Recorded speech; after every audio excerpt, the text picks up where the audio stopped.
Hi hello welcome to Surya academy. இந்த வீடியோவில் வந்து பாரத் ஸ்டேஜ் எமிஷன் ஸ்டாண்டர்ட்ஸ் அப்படின்னா என்ன அப்படின்னு பார்க்க போகிறோம். சரிங்களா? BS3 நார்ம்ஸ் ரீசெண்டாக வந்து பேன் பண்ணாங்க இல்லைங்களா? அதனால இந்த பாரத் ஸ்டேஜ் எமிஷன் ஸ்டாண்டர்ட்ஸ் அப்படின்னா என்ன அப்படின்னு தெரிஞ்சுக்கிறது கொஞ்சம் நம்ம எக்ஸாமுக்கு ஹெல்ப்ஃபுல்லாக இருக்கும். மோஸ்ட்லி ப்ரீஃபாக பார்க்கலாம், ரொம்ப டீட்டெயிலாக இல்லாமல் ப்ரீஃபாக அப்படின்னா என்ன அப்படிங்கிறத இந்த வீடியோவில் நம்ம பார்க்குறோம். ஓகேங்களா? ஃபர்ஸ்ட் வந்து இந்த BS நார்ம்ஸ் அப்படின்னா என்ன அப்படின்னு பார்த்தீங்கன்னு வச்சுங்களேன், to regulate the output of air pollutants. நல்லா பார்த்துங்க, output of air pollutants from internal combustion engines and spark ignition engines. சரிங்களா? equipment including motor vehicles. அதாவது இந்த மோட்டார் வெஹிக்கல்ஸோட இன்ஜின்ஸ்லேருந்து வர காற்று மாசுபடுத்தக்கூடிய பொல்யூட்டன்ஸ், அதுலேருந்து வெளிவரக்கூடிய, சரிங்களா, அந்த மோட்டார் வெஹிக்கிளோட இன்ஜின்லேருந்து வெளிவரக்கூடிய காற்றை மாசுபடுத்தக்கூடிய பொல்யூட்டன்ஸ் வெளிவரதை வந்து ரெகுலேட் பண்ணுறது, கண்ட்ரோல் பண்ணுறது தான் BS நார்ம்ஸோட முக்கியமான கொள்கை. சரிங்களா? அதுதான் BS நார்ம்ஸ்.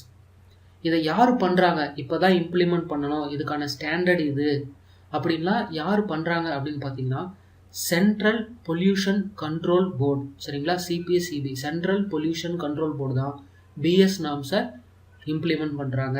இந்த CPCB யாருக்கு கீழே இருக்காங்க அப்படின்னு பார்த்தீங்கன்னா ministry of environment and forest and climate change. சரிங்களா? CPCB யாரு கீழே இருக்காங்க? Ministry of environment and forest and climate change. ஜென்ரலாக ஈஸியாக ஞாபகம் வச்சுக்கணும் அப்படின்னா, காற்று மாசுபடுத்தக்கூடிய காரணிகள் பெட்ரோல் டீசல்லேருந்து நிறைய வெளியே வரும், அதெல்லாம் கண்ட்ரோல் பண்ணுறது, ரெகுலேட் பண்ணுறது, இவ்வளோதான் வெளியிடணும் ஒரு இன்ஜின்.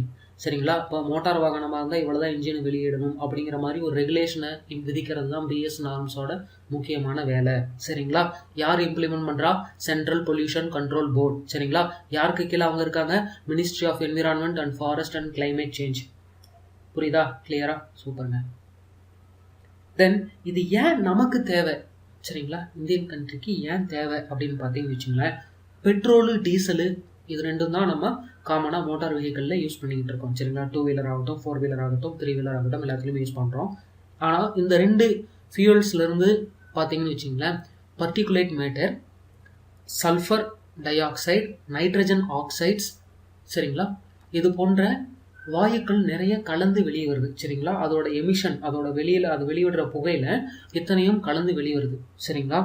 இவைகள் எல்லாம் நச்சுத்தன்மை வாய்ந்தவை, முக்கியமாக நமக்கு ஆஸ்துமா போன்ற பிரச்சனைகளை ஏற்படுத்தக்கூடியது.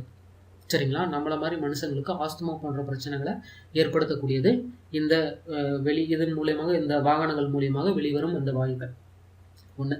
இன்னொன்று முக்கியமான விஷயம் என்னன்னா, பெரியவங்களுக்கு, நம்ம ஓரளவுக்கு வளர்ந்துட்டவங்களுக்கு நமது நுரையீரல் ஓரளவுக்கு மெச்சூர்டாக இருக்கும். ஆனால் குழந்தைகளுக்கு, சரிங்களா, வளரும் குழந்தைகள், இளம் குழந்தைகள், அவங்களுக்கு அந்த உடல் பகுதி வளர்ச்சி அடையாமல் இருப்பதனாலும் இந்த மாதிரி நச்சுத்தன்மை கொண்ட வாயுக்கள் எளிதில் அவங்கள வந்து பாதிக்கிறது. சரிங்களா? அதனால நம்ம கண்ட்ரியில் இளம் குழந்தைகள் அதிக அளவுக்கு இந்த மூச்சு சார்ந்த பிரச்சனைகள், இந்த ஏர் பொல்யூஷனால அதிகம் பாதிக்கப்படுறாங்க. ப்ரீமெச்சூர் டெத்துமே ரைஸ் ஆகிக்கிட்டு இருக்கு. சரிங்களா? இதெல்லாம் ஒரு மிகப்பெரிய பிரச்சனை. அப்படிங்கிறதுனால இது மாதிரி நச்சுத்தன்மையை வெளிப்படுத்தக்கூடிய அந்த லெவலை குறைக்கிறதுக்காக தான் பாரத் ஸ்டாண்டர்ட் எமிஷன்ஸ், இந்த ஸ்டேஜ், இந்த BS நார்ம்ஸ் அப்படிங்கிறது வந்து ரொம்ப முக்கியத்துவம் வாய்ந்ததாக கருதப்படுகிறது. சரிங்களா? ஃபர்ஸ்ட் வந்து ஆக்சுவலாக எமிஷன் நார்ம்ஸை பொறுத்த வரைக்கும் நம்ம இந்தியாவில் 1991 வந்து இதுக்கான ஒரு இதாவது நம்ம கிரியேட் பண்ணி வச்சிருந்தோம். அதாவது பெட்ரோலுக்கு 1991 1992 டீசல் வெஹிக்கிள்ஸ்க்கும் இது மாதிரி எமிஷன் நார்ம்ஸை நம்ம இன்ட்ரோடியூஸ் பண்ணிட்டோம். ஆனால் 1999 ஏப்ரல் 29 சுப்ரீம் கோர்ட் என்ன பண்ணுச்சுன்னா ஒரு தீர்ப்பு சொல்லும் போது, இந்தியாவில் இருக்க எமிஷன் ஸ்டாண்டர்ட்ஸ் யூரோ நார்ம்ஸை வந்து மேட்ச் பண்ணுற மாதிரி இருக்கணும் அப்படின்னு சொல்லி சுப்ரீம் கோர்ட் சொல்லிடும் 1999. சரிங்களா? யூரோ நார்ம்ஸ் அப்படின்னா என்னன்னா, ஐரோப்பாவில் அவங்களும் இது மாதிரி ஒரு ஸ்டாண்டர்டை வச்சு, அவங்க தான் நமக்கு முன்னோடின்னு சொல்லலாம், அது மாதிரி ஒரு ஸ்டாண்டர்டை வச்சு வாகனங்கள் எவ்வளவுதான் வெளியிடணும் அப்படின்னு சொல்லி அவங்க வந்து சொல்கிறாங்க. சரிங்களா? அதை தான் ஃபாலோ பண்ண, எவ்வளோதான் இப்போ நச்சுத்தன்மை உள்ள வாயுக்கள், பர்டிகுலேட் மேட்டர்னா இந்த அளவுக்கு தான் வெளியே வரணும், சல்ஃபர்னா இந்த அளவுக்கு தான் வெளியே வரணும் அப்படின்னு அவங்க ஒரு ஸ்டாண்டர்டை செட் பண்ணுறாங்க. நம்மளும் அதையே ஃபாலோ பண்ணணும் அப்படிங்கிற மாதிரி சுப்ரீம் கோர்ட் சொல்லுது. அதனால நம்ம 2000, சரிங்களா, 2000வது வருஷம்லேருந்து நம்ம பேஸ்ட் ஆன் யூரோ ரெகுலேஷன்ஸை சார்ந்து யூரோ 1, 2, 3, 4ன்னு வரும். அதை சார்ந்து நம்ம BS 1, 2, 3, 4 அப்படின்னு சொல்லி நம்மளும் ஒரு ஸ்டேஜை வச்சு வந்துகிட்டு இருக்கோம். ஓகேங்களா? நம்ம எப்போ இன்ட்ரடியூஸ் பண்ணோம்னா 2000 இன்ட்ரடியூஸ் பண்ணோம். இப்போ ரீசெண்டாக பேன் பண்ண BS3 இருக்கு இல்லையா, BS3 வந்து 2005 13 மேஜர் சிட்டிஸ், அது இந்தியா ஃபுல்லாக ஒரு 13 சிட்டிஸை சூஸ் பண்ணி BS3 வந்து இம்ப்ளிமெண்ட் பண்ணாங்க 2005. 2010 ஏப்ரல் டைம்லாம் இந்தியா ஃபுல்லாமே இம்ப்ளிமெண்ட் பண்ணிட்டாங்க BS3 நார்ம்ஸை. சரிங்களா? அதுக்கப்புறம் BS4க்கு நம்ம வச்சிருந்த டார்கெட் என்ன அப்படின்னு பார்த்தீங்கன்னா 2016 13 மேஜர் சிட்டிஸில் இம்ப்ளிமெண்ட் பண்ணாங்க. 2017 ஏப்ரலில் இந்தியா ஃபுல்லாக இம்ப்ளிமெண்ட் பண்ணுறதா சொல்லியிருந்தாங்க. இம்ப்ளிமெண்ட் பண்ணுறாங்க. சரிங்களா? 2017 ஏப்ரல் BS4 நார்ம்ஸ். ஓகேங்களா? இதில் இன்னொரு முக்கியமான விஷயம் என்ன அப்படின்னு பார்த்தீங்கன்னா BS5 அடுத்து வரப்போகிற BS5 வந்து 2019க்கு ஷெட்யூல் பண்ணி வச்சுருந்தாங்க. அடுத்து அந்த பீரியடில் தான் வரும் அப்படின்னு சொல்லி. ஆனால் நமது அரசாங்கம் என்ன முடிவு பண்ணியிருக்குன்னா அதை ஸ்கிப் பண்ணிட்டு டைரெக்டாக BS6க்கு போகிறோம். அதுவும் 2020 நேஷன் வைடாக இன்ட்ரடியூஸ் பண்ண போகிறோம். சரிங்களா? அதாவது BS4க்கு அப்புறம் நமக்கு BS5 கிடையாது. 2020 BS6 டைரெக்டாக தாவ போகிறோம். அப்போ வந்து நேஷன் வைடாக அந்த ஏப்ரல் ஃபுல்லாக இன்ட்ரடியூஸ் பண்ண போகிறோம். சரிங்களா? அஃப்கோர்ஸ் அப்போ BS6 போகும்போதும் இன்ஜின்ஸ்லாம் வந்து அதுக்கேற்ற மாதிரி வடிவமைக்கப்பட வேண்டும் என்பது இதில் வந்து குறிப்பிடத்தக்க ஒரு விஷயம். சரிங்களா? இது வந்து ஏன் நம்ம இந்தியா போன்ற ஒரு கண்ட்ரிக்கு இது ஏன் ஒரு முக்கியமான ஒரு விஷயம் அப்படின்னு பார்த்தீங்கன்னு வச்சுங்களேன். ஜென்ரலாக வந்து நம்ம ஆட்டோமொபைல் மேனுஃபேக்சரர்ஸ் இருக்காங்களா, இந்த வண்டி தயாரிக்கிறவங்க, வாகனங்கள் தயாரிக்கிறவங்களாம் என்ன சொல்கிறாங்கன்னா, மற்ற உலக நாடுகளை கம்பேர் பண்ணும்போது இந்தியாவில் வாகனங்களின் எண்ணிக்கை குறைவு தான்.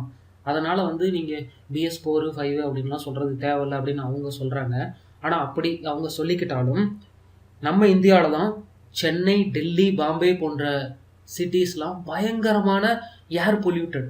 சரிங்களா? சுற்றுச்சூழல் காற்று மாசுபாடு ரொம்ப அதிகமாக இருக்குது. அதாவது அந்த தரம் வச்சா உலகத்தில் ரொம்ப மோசமாக காற்று பொல்யூட்டடான சிட்டிஸில் டெல்லியில் வரும். சரிங்களா? வாகனங்கள் கம்மியாக இருந்தாலும் அந்த அளவுக்கு காற்று மாசுபடுறதுக்கான முக்கியமான காரணம். சரிங்களா? இது மாதிரி நம்ம வந்து நம்ம வாகனங்கள் வெளியிடுற அந்த புகை வந்து அந்த ஒரு அளவு இல்லாமல் போகிறதுனாலையும் அதுக்கான ரெகுலேஷன் கரெக்டாக இல்லாமல் போகிறதுனாலையும் ஒரு முக்கியமான காரணம். சரிங்களா? ஸோ அதனால் மிக முக்கியமாக நமக்கு இதை வந்து இம்ப்ளிமெண்ட் பண்ணுறது ரொம்ப முக்கியம். சரிங்களா? அது மட்டும் இல்லாமல் ஆல்ரெடி டெவலப்டு கண்ட்ரிஸ், அதாவது வளர்ந்த நாடுகள் Euro 6 நார்ம்ஸில் இருக்காங்க. நம்ம இப்போ தான் BS3 கேன்சல் பண்ணுறதை பற்றி பேசிகிட்டு இருக்கோம். BS4 வந்திருக்கோம். அவங்க Euro 6 இருக்காங்க. சரிங்களா? அது மட்டும் இல்லை, நமக்கு காம்படிட்டராக நம்ம சொல்லிக்கிட்டு இருக்க சைனா கூட Euro 5 இருக்காங்க. சரிங்களா? Euro 5 இருக்காங்க.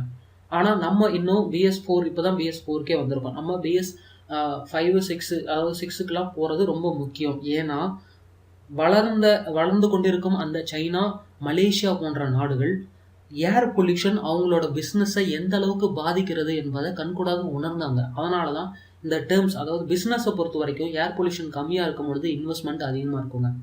எக்கனாமி வைஸாகவும் இது நமக்கு ஹெல்ப் பண்ணணும். சரிங்களா? ஹெல்ப் பண்ணணும். என்விரான்மெண்ட் மூலமாகவும் மக்களோட ஹெல்த்தை பொறுத்த வரைக்கும் இது ரொம்ப ஹெல்ப் பண்ணும். சரிங்களா? ஒரு இதாக பார்த்தா ஆட்டோமொபைல்ஸ்காரங்களுக்கு ஒரு டெம்பரவரி லாஸாக தான் இருக்கும் ஆக்சுவலாக. பட் ஒரு நேஷனாக என்விரான்மெண்ட்டாக பார்த்தாலும் சரி, ஃப்யூச்சர் எக்கனாமியாக பார்த்தாலும் சரி, இந்த stage BS stage emission standards வந்து ரொம்ப இம்பார்ட்டண்டான ஒரு விஷயம். ஓகேங்களா? அதுக்கப்புறம் வந்து பார்த்துட்டிங்கன்னா 2 ஃபேக்ட்ஸ். ஃபஸ்ட்டு வந்து BS4க்கு அப்கிரேட் பண்ணுறதுனால, அந்த ஸ்டேஜை வந்து இம்ப்ளிமெண்ட் பண்ணுறதுனால அது சார்ந்து தயாரிக்கப்படும் ஆட்டோமொபைல்ஸோட விலை அதிகமாக வாய்ப்புகள் உண்டு. சரிங்களா? கண்டிப்பாக அதிகமாகும். அதுக்கப்புறம் வந்து மஷேல்கர் கமிட்டி அப்படின்னு சொல்லி 2002 ரிப்போர்ட் சப்மிட் பண்ணியிருப்பாங்க. அந்த மஷேல்கர் கமிட்டி என்ன சம்மந்தம் அப்படின்னா பாரத் ஸ்டாண்டர்ட்ஸ், இந்த BSE ஸ்டாண்டர்ட்ஸோட சம்மந்தமானது. அதுக்கு சம்மந்தமான கமிட்டி தான் மஷேல்கர் கமிட்டி. சரிங்களா? ஓகேங்க. இந்த வீடியோ உங்களுக்கு பிடிச்சிருக்கும்னு நினைக்கிறேன். உங்களுக்கு பிடிச்சிருந்தா please do like, subscribe and comment. மறுபடியும் இன்னொரு வீடியோவில் சந்திக்கிறேன். அது வரைக்கும் பாய்.